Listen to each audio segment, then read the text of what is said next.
Cube. Débat, opinion et analyse. Explore toutes les facettes de l'actualité. C'est la fin de session parlementaire en ce moment, tant à Québec qu'à Ottawa. Et bien sûr, tous les partis le font le bilan de leurs actions dans cette dernière session. Avec moi, Paul Saint-Pierre Plamondon et le chef du Parti québécois. Monsieur Saint-Pierre Plamondon, bonjour.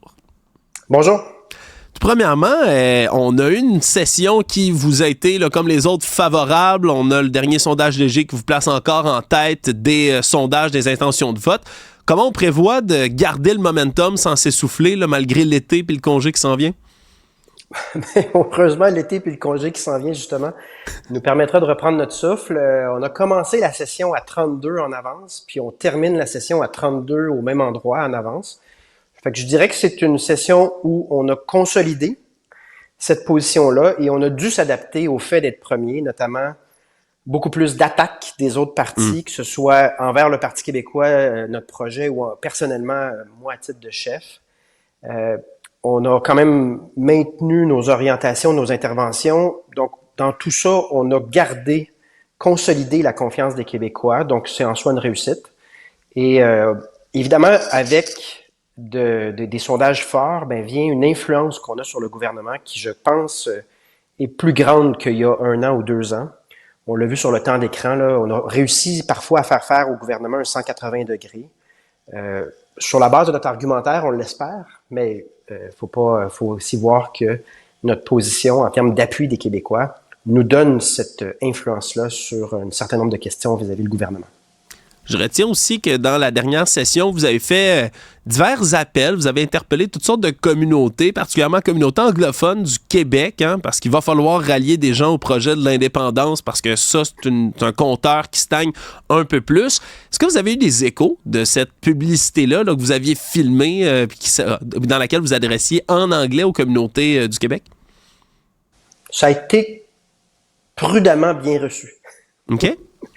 C'est-à-dire que c'est positif, mais il ne faut pas s'imaginer non plus que parce qu'on fait une campagne publicitaire, tout change là, au niveau de l'opinion sur la question de l'indépendance.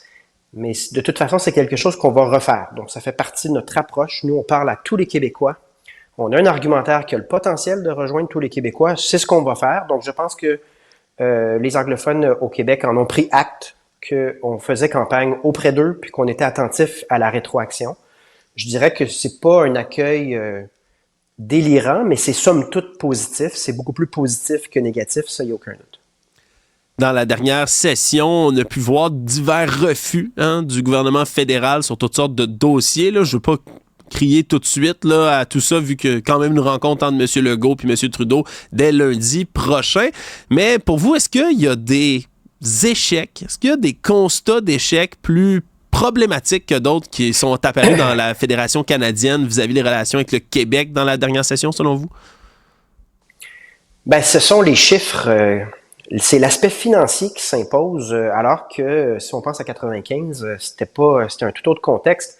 Le Québec a fait son pire déficit de toute l'histoire, 11 milliards. Et dans un contexte où le système de santé, l'éducation, les services sociaux ne vont pas bien. Puis pendant ce temps-là, encore 109 000 nouveaux fonctionnaires fédéraux, la taille de la fonction publique canadienne qui a explosé. Le coût, là, on était à 40 milliards au début du régime Trudeau, on est rendu à 60 quelques milliards en coût, en échange de presque aucun service. Donc, ce qui ressort clairement, c'est que ce qui s'appelait le déséquilibre fiscal au début des années 90, aujourd'hui, c'est l'asphyxie fiscale.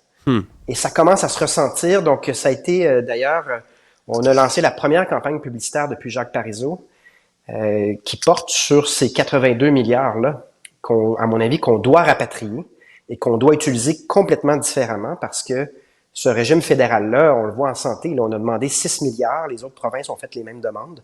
On a obtenu un seul milliard. Vous imaginez la différence que ça fait s'il manque 5 milliards à chaque année dans le système de santé? Évidemment que ça a un impact.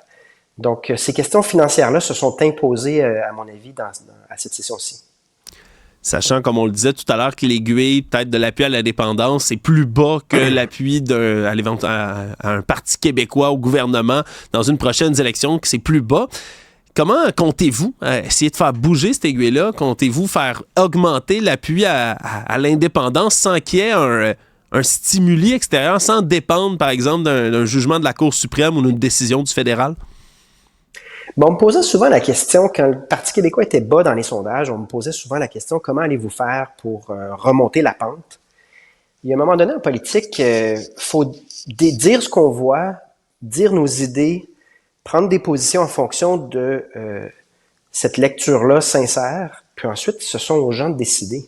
Donc, j'ai jamais eu la prétention d'avoir de pouvoir magique ni de boule de cristal. On est constant sur l'indépendance. L'actualité ramène constamment le dysfonctionnement grandissant du Canada, surtout à l'égard du Québec. Et on va être constant pour la suite des choses. Pour le reste, c'est toujours la population qui décide. Absolument. En terminant, M. Saint-Pierre Plamondon, comment on relaxe cet été? Comment on se distrait un peu de cette grosse session? La bicyclette, le tennis. Donc là, mais je me suis blessé au dos. L'été dernier, j'étais tellement motivé par mon retour au tennis que mon retour a duré 1 semaine et demie. Je me suis blessé au dos à force de faire des services. Donc là, cette année, j'ai une approche beaucoup plus prudente pour jouer au tennis tout l'été. Mais surtout un peu du temps avec les enfants, des activités. Là, c'est ce qui est le plus difficile des fois quand on a des séquences très lourdes, très, très intenses en politique. Là, ça empiète sur le temps familial. Donc là, évidemment que c'est le moment pour du rattrapage et des bonnes blagues en famille. Bon, ben du rattrapage puis des bons services. Monsieur Paul Saint-Pierre Plamondon, vous êtes le chef du Parti québécois. Merci beaucoup d'avoir été avec nous puis bonne fin de session parlementaire. Bon été.